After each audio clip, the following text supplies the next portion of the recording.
ఈ చక్రాలు అనే పదం ఏంటంటే యాక్చువల్గా వైద్యపరంగా నేనే కాదు, నా శిష్యులు వందలాది మంది డాక్టర్లకు కూడా చెప్పాను, చక్రాలు మీరు ఎక్కడ చూసారా ఎనాటమీలో, అవి కావు.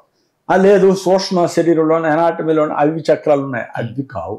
దీనికి మన పరమ గురుదేవులు శివానందపురం వారు సిద్ధవేదంలోన వారు చాలా ప్రాక్టికల్గా రుజువు చేశారు. అదేమిటంటే అసలు సాధన శరీరము అన్నీ ఇక్కడే ఉన్నాయి.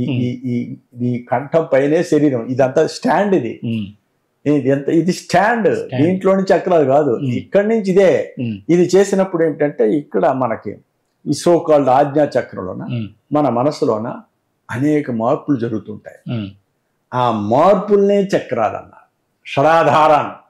ఆ షడాధారాలు అంటే ఆ షట్చక్రాలు కూడా మనకి భూమధ్యంలో ఆజ్ఞా చక్రం దగ్గరే మార్పులు జరుగుతుంటాయి. మనలో ఎనర్జీ పెరుగుతుంటే మనసులో మార్పులు జరుగుతుంటాయి.